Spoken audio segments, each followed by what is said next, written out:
नमस्कार, मी गायत्री स्वामी आणि आपण पाहत आहात सकलम. आजच्या न्यूज अनालिसिस मध्ये आपलं स्वागत आहे. आजच्या घडामोडी आणि त्याचं सविस्तर विश्लेषण. पहिली बातमी आहे, आमदार शिवाजीराव पाटीलांचे ज्ञान माहीत नाही. गोकुळ संदर्भात सर्व माहिती देण्याची चेअरमन नवीद मुश्रीफ यांची तयारी. नवीद मुश्रीफ यांचे पत्रकार परिषदेत वक्तव्य. त्यांना किती ज्ञान आहे मला माहित नाही, पण आम्ही त्यांना सांगितलेलं आहे की तुम्हाला कधीही माहिती लागेल आम्हाला सांगा, आम्ही माहिती तुम्हाला देऊ. सर्वांना हीच विनंती आहे की गोकुळला ह्यामध्ये आपण कृपया करून ओढू नये. ही आपली जिल्ह्यातली मातृसंस्था आहे, ही आज उच्च शिखरावर जाऊन पोहोचलेली आहे. त्यामुळं गोकुळवर कसलाही या ठिकाणी बेछूट आरोप करणं हे योग्य नाही. मी सर्व नेते मंडळी असतील यांना विनंती करतो की गोकुळवर तुम्ही कृपया करून बोलणं टाळावं. चंदगडचे आमदार शिवाजीराव पाटील गोकुळवर आरोप करत आहेत, मात्र त्यांना किती ज्ञान आहे हे माहिती नाही, असा खोचक टोला गोकुळचे चेअरमन नवीद मुश्रीफ यांनी लगावलाय.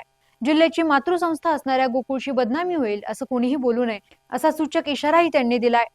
आमदार शिवाजीराव पाटील यांनी गोकुळ संदर्भात जे प्रश्न उपस्थित केले आहेत त्या संदर्भात संचालक मंडळ चर्चा करायला तयार आहे, असे चेअरमन मुश्रीफ यांनी स्पष्ट केले.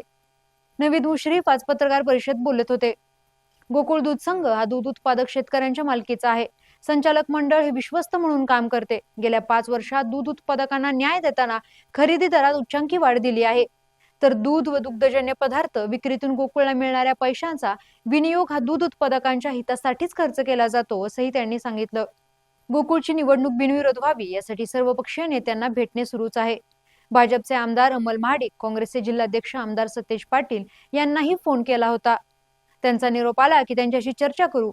मुख्यमंत्री देवेंद्र फडणवीस यांचीही भेट घेणार आहे, असेही ते म्हणाले. गोकुळ दूध संघाने गेल्या 5 वर्षात चांगली प्रगती केली आहे. दूध उत्पादन वाढीसोबत विक्रीत देखील वाढ झाली आहे. ठेवी वाढल्या असून गोकुळने गेल्या 5 वर्षात गुलाबजामुन, आईस्क्रीम असे नवनवीन पदार्थ विक्रीसाठी बाजारात आणलेत. गोकुळ मार्फत पेट्रोल पंप देखील सुरू केलाय, अशी माहिती त्यांनी दिली. सध्या गोकुळशी संलग्न जिल्ह्यातील त्या 1200 दूध संस्थांची सुनावणी पूर्ण होऊन त्यांना न्याय मिळायला हवा, अन्यथा त्या संस्था इतर दूध संघांना पुरवठा करतील. परिणामी यामुळे गोकुळचं दूध संकलन कमी होईल अशी भीती देखील त्यांनी व्यक्त केली.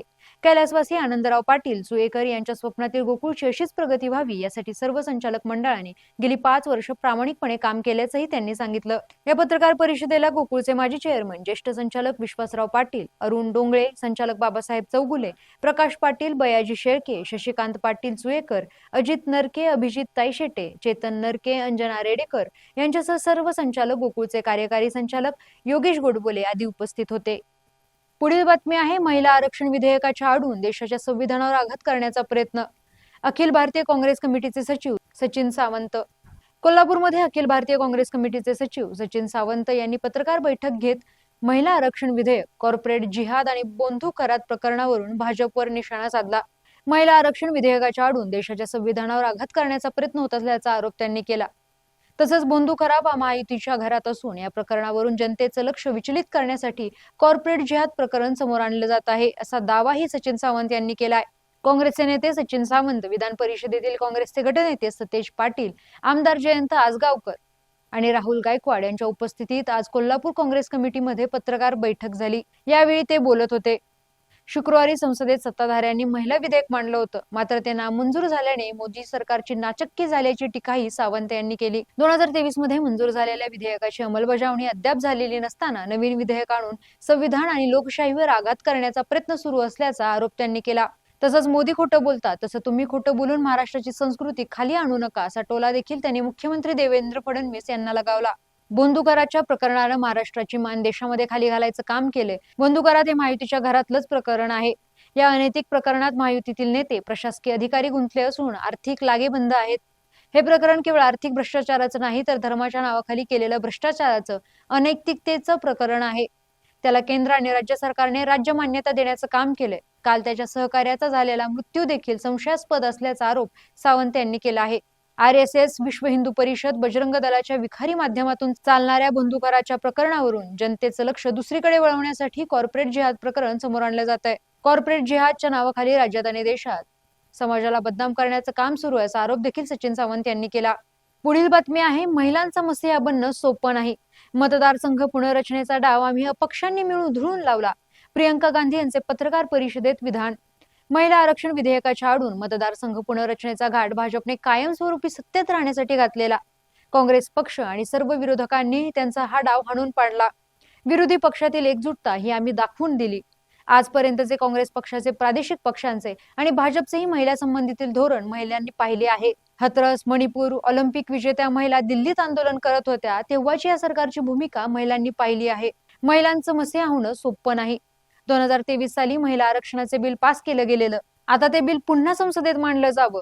सर्व पक्ष मिळून आम्ही ते पुन्हा पास करू. कालचं बिल महिला आरक्षणासाठी नसून परिसीमनासाठीच होतं हे स्पष्ट आहे. सरकारने प्रचंड पैसा लावून उभा केलेला PR बाजी, जाहिरातबाजी लोक पाहत आहेत. त्यांना ते कळत आहे. त्यामुळे सरकारवरती लोकांचा विश्वास उडत चालला आहे आणि या 10 वर्षातील भाजीपाला, घर किराणा यांच्या वाढलेल्या किमतीचा प्रचंड दबाव महिलांवरच आलेला आहे. यावरती सरकारने कोणतीही ठोस पावलं उचललेली नाहीत हे लोकांना कळत आहे. सरकारला जे परिसीमन बनवायचं आहे ते जातगणनेच्या आधारावर झालं पाहिजे अशी काँग्रेसची भूमिका आहे. पुढील बातमी आहे आखातात पुन्हा तणाव. इराणकडून हर्मुजची नाकेबंदी, ट्रम्प यांची हर्मुजवर घट्ट पकड. शांती कराराच्या आशेवर असलेल्या जगाला आज पुन्हा धक्के बसले आहेत. अमेरिकेसोबतच्या चर्चेत कोणताही ठोस फ्रेमवर्क ठरत नसल्याने हर्मुज कोंडी अधिकार नसताना अमेरिकेच्या दडपशाहीचे वागणे युद्धविरामाचे उल्लंघन असल्याचे म्हणत इराणने हर्मुजची समुद्रधुनी पुन्हा बंद करण्याची घोषणा केली आहे. इराणचे सर्वोच्च नेते मुश्तबा खामेनी यांनी टेलिग्रामवरून इशारा दिलाय की आमचे नौदल अमेरिकेला नव्या पराभवाची चव चाखवण्यास सज्ज आहे. दरम्यान हर्मुजमध्ये इराणी युद्धनौकांनी एका टँकरवर गोळीबार केल्याने तणाव कमालीचा वाढला आहे. राष्ट्राध्यक्ष डोनाल्ड ट्रम्प यांनी स्पष्ट केले की करार झाला नाही तर अमेरिकेची इराणवरील बंदराची नाकेबंदी कायम राहील. तसेच बुधवारी संपणारी शस्त्रसंधी आपण कदाचित वाढवणार नाही असेही त्यांनी सूचित केले. ट्रम्प यांचे ट्विट्स आणि परस्पर विरोधी विधाने ही इराणसाठी गोंधळाचे ठरत असल्याचे इराणच्या उपराष्ट्रमंत्र्यांनी म्हटले आहे. एका बाजूला चर्चेची दारे उघडी ठेवणे आणि दुसरीकडे लष्करी दबाव वाढवणे हे अमेरिकेची चाल आहे असेही ते म्हणाले. शस्त्रसंधी लागू झाली असली तरी इस्रायलचे पंतप्रधान नेत्यानाहू यांनी स्पष्ट केले की इस्रायली सैन्य लेबनॉनमधील आपल्या जागा सोडणार नाही. इस्रायलने गाझाप्रमाणेच लेबनॉनमध्ये येलो लाईन म्हणजेच लष्करी नियंत्रण रेषा प्रस्थापित केल्याचे जाहीर केले आहे. इराणने हर्मुज पुन्हा बंद करणे आणि अमेरिकेने रशियन तेलाला दिलेली सूट वाढवणे यावरून जागतिक ऊर्जा बाजारातील गोंधळ स्पष्ट आहे. धन्यवाद आणि पाहत रहा सकलम.